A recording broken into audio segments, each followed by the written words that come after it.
of movie making and directing, which is a passion of mine. When I grew up, I really want to be a movie director, and the movie world is really crazy. So here are some times where me and my friends and my brothers all try to put together a movie, and it just, sometimes it works well and sometimes it doesn't. Now, action. Wait. Ready, set, action. Yeah. Come on, man, we have a movie to produce. What are we doing? Sir, are these big enough? No, get me bigger melons. Just a quick one. That's good. Get out of my Sir, sight. are these big enough? Yes, the melons are fine. Now go.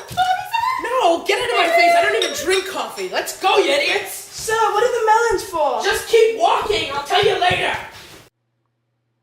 So that really shows how the American culture is based off of, not just movies, but a lot of different things. Here is how American culture kind of ties in with Scottish culture and how they're both different. And in the next couple of minutes, I'm going to show you how, through interviews and other means, that I can prove that my culture is rich in both ways. Hi, I'm Brendan Nixon. I'm here to tell you about my cultural heritage. Just a quick thing about my cultural heritage. I'm Scottish. I'm from Scotland. My father was from Scotland. And something I really like to do is directing. Directing is a hard passion to do. It's really hard to manage. Footrest! Thank you. As I said, directing really is a hard sport.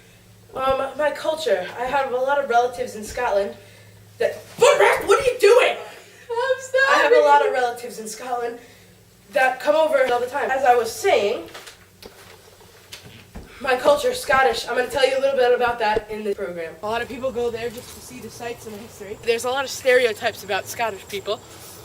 As you see, I don't have red hair. I'm not drinking. I'm not loud, obnoxious, and I'm not talking with a Scottish accent. Well, I don't drive a sleigh driven by horses.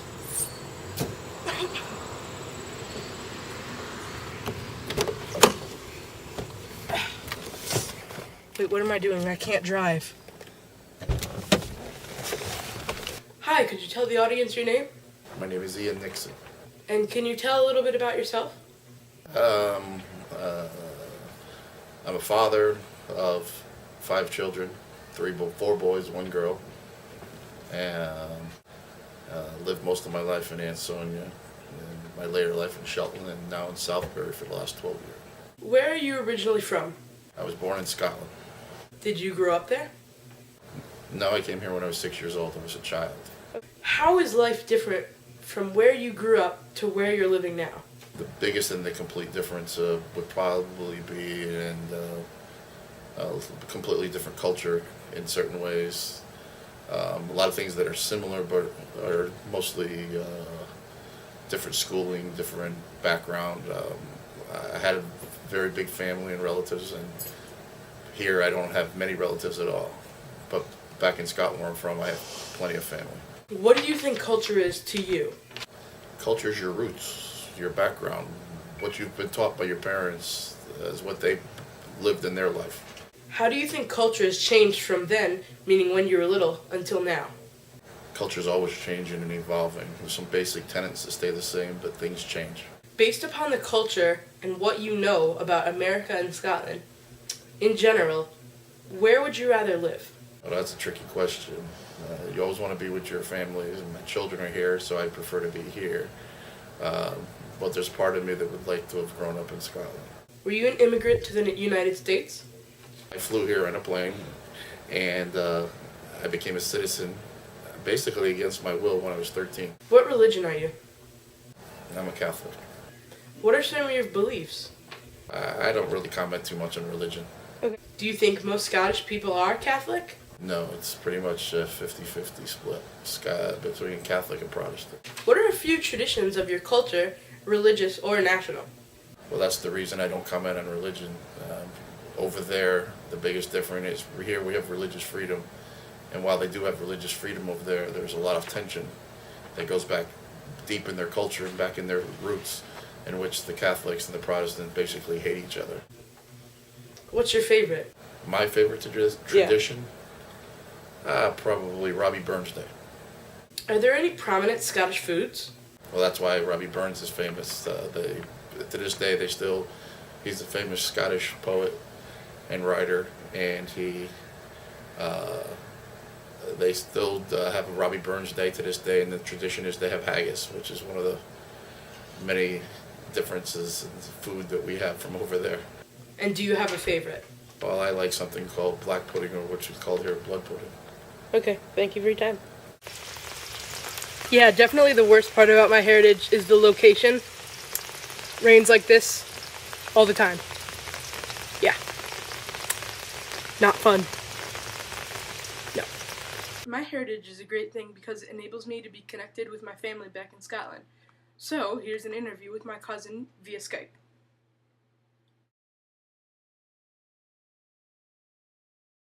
Hi, could you tell the audience your name? Yeah, I'm Steve Boland. And can you tell a little bit about yourself? Sure, I am 46 years old. I live in Glasgow in Scotland, and I have got this beautiful baby boy called Jude, who's 8 months old. I've got 2 older kids called Connor and Cara. Steve, where are you originally from? I'm from a small town called Largs. It's a seaside town in Scotland on the west coast. Beautiful place. And did you grow up there? Yes, I did. Okay, how is life different from where you grew up to where you're living now? It's similar in a lot of ways. Where I live now is maybe only 30, 40 miles from where I grew up. Okay. But where I am now is not by the seaside. And where are you now? I'm in a town called Milngavie. You look it up online. You spell it Milngavie, right? It's one of these places that's pronounced differently to how it's spelled. So it's a little town on the outskirts of Glasgow. Oh, okay. And people here refer to it as the village because it's got quite a kind of villagey feel still. So it's a bit like the place where I grew up in that sense. Okay. What do you think culture is to you? I think culture is got a lot to do with where you come from, the history of the place you come from. Okay. I think it's got to do with the attitude of the people in that place. Okay. And I guess you'll find this in the US as well, that people from different places maybe have a different mindset about things. Okay. And, we find this in Scotland too. So I'm attached more to a kind of urban culture. Okay. In Glasgow, where there's a lot of arts and theatre and bands and the like, and I'm comfortable in that rather than the country. So yeah, that's what culture sort of means to me. Is where you come from. Okay. Do you think time has changed culture from then, meaning when you were little, or where you grew up, until now? I think the big difference from when I was little, which is quite a long time ago, to now is that our culture's become a much more global one. When I was your age, 30 years ago, we had 4 television channels to choose from.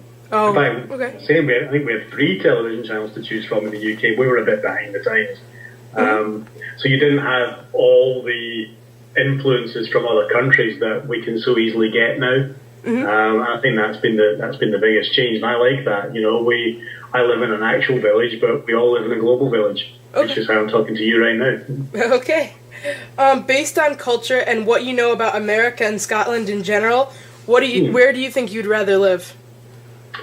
I've got to say I'm happy living where I am. Okay. But that's not to say that I would be unhappy living in America. Lots of parts of America I've been to where I've had very good times. Whether I've been there for work or holiday, and I think where you guys live is pretty good. Okay. What religion are you? I am atheist. Okay. What are a few traditions of your culture? Few traditions of my culture. Yep. Yeah. Some of the traditions that appeal to me are the ones that are about people. So, for example, we celebrate holidays like New Year. Okay. Ask your dad some more about that. You know, that's a time when families traditionally come together in this country. I would say perhaps in the same way that you guys do on Thanksgiving. Okay. You know, it's a time when you want to be with your family.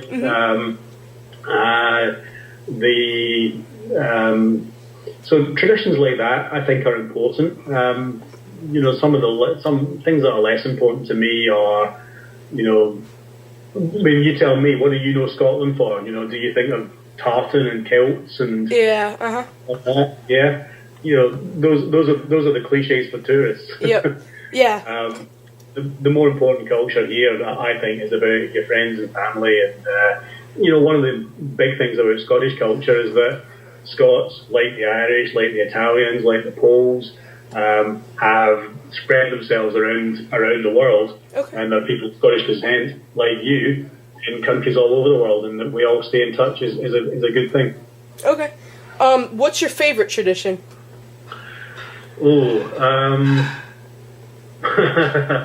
My favourite tradition is epitomised by something like New Year, where you meet up with your friends and family and you all share a drink and you share good times and tell stories and sing songs and have fun. Okay. And my father said that something about Robert Burns Day in Scotland. Could you tell us a little bit more about what that is? Burns Day was another one I would mention, but that's celebrated on 25th January each year, which was his birthday. Burns was a poet, a very famous poet. Not that easy to get into for outsiders because he wrote in an old version of English, which is kind of hard to access.